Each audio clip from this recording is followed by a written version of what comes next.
Hey, what's up? This is Louie Vega from Masters at Work, New Eurekan Soul and Elements of Life, representing Vega Records. You're listening to my man Reelax on release. The number you have reached has been disconnected. The new number is... The phone booth. Here we go. It's a great pleasure to welcome on the show for the first time, and well, a long awaited time for this man right here. Anyway, I am talking to the one and only, one of the godfathers of house music, it'd be fair to say, Mr. Louie Vega. I don't know if I'm meant to say Little Louie Vega anymore, but it is Louie Vega on the show. How are you, sir? Oh, Louie Vega's fine. How are you, man? I'm good. Good. It's great to have you on here. As I said, for a bit of a fanboy moment of being a house music follower for many years, to finally get to talk to you, one of the masters right now. It is fantastic. We've got you as you make your way down to Australia for a bit of a quick tour, but you're taking in Melbourne, Sydney, Adelaide for some dates across November. So check you guys to find exactly where, but we're going to talk about how and why you're getting to this position in time right now. Of course, I mentioned Masters. You are one half, famously, of the Masters at Work with the legend, also Kenny Dope Gonzalez, and you have gone on to do many things on your own right, including taking out the Grammy for your fantastic remix, Curtis Mayfield's Superfly, which is a fantastic record to be reworking, but taking out a Grammy as well. I mean, the list goes on, how many things you've done, and we'll cover a lot of them, Louie, but your career's been going for some time. You've taken, I guess, a bit of hiatus, and now you're back in 2014 in full flavour and full force, it feels. What was sort of the catalyst to get your, and I might be wrong, you have been working tirelessly on other projects, but I think to really get the music steam rolling again, it seems to be some sort of reinvigoration. Was there anything that was a catalyst for that? Well, I took the last 10 years to kind of build my catalog on Vega Records, and I started a band called Elements of Life, and when I created that project, I needed an outlet for it, which hence, the reason why I created Vega Records, so that I could put out all these records. Then all my friends around me started to ask, they wanted to put out music, and they started sending me music. So I started signing artists. Then I started signing the artists that were on in the band, the lead singers and everything. So, it kind of grew into its own thing, and now it's 150 singles later, 10 albums later. So it's really, I was definitely creating a lot of music and building a foundation around the world. I was, I travel, I do a lot of shows, and I've built an audience that,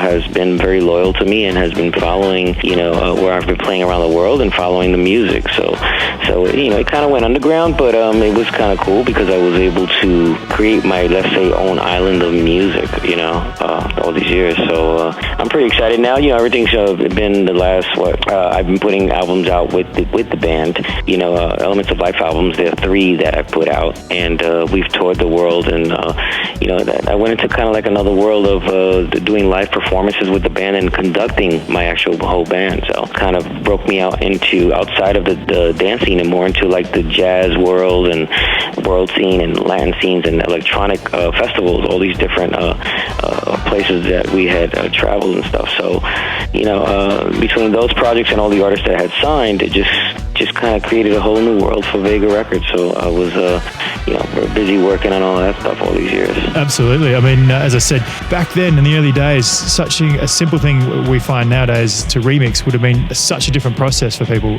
such as yourself. Like, it would be a lot of people involved, the full studio production. Could you maybe take us through what sort of a Louie Vega or Master Work remix sort of process would have been back then in the early days? Oh, goodness. Well, the Masters at Work started in the early 90s. So, before that, I had already started making records in 86, let's say. Yeah. And,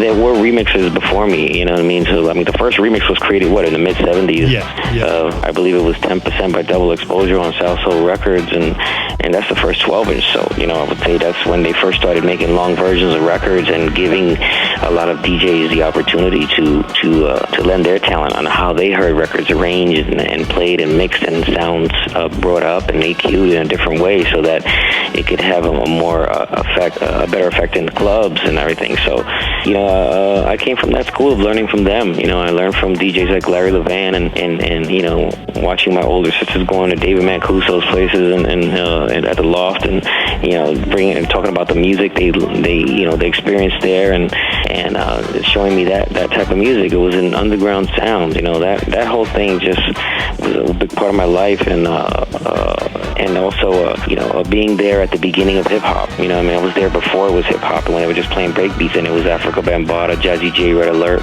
Africa Islam playing in the projects with all the break dances and everything, and And at that time, the first DJ who took me under his wing was Jazzy J. It was actually a hip-hop DJ, one of the hip-hop pioneers and legends, that was there at the very beginning. So, I was lucky, man. I was lucky to grow up in such a wonderful city with a melting pot of people and a melting pot of sounds, It's been great to have you on the show. Now, I'd love to ask this question from a man with so much music in his mind and at his fingertips. Is there something you can play on the show for us? Yeah, sure. I want to introduce this song. It's called Baby, I'm a Boss. I mean, some of you probably know about it. Maybe some of you don't, but I'm really into this label, Cuff Records, and what they're doing, and I like the way they're mixing, and, they have an urban sound to house music. So check it out, Baby, I'm a Boss, Cuff Records. Here you go. On release, as picked by Louie Vega.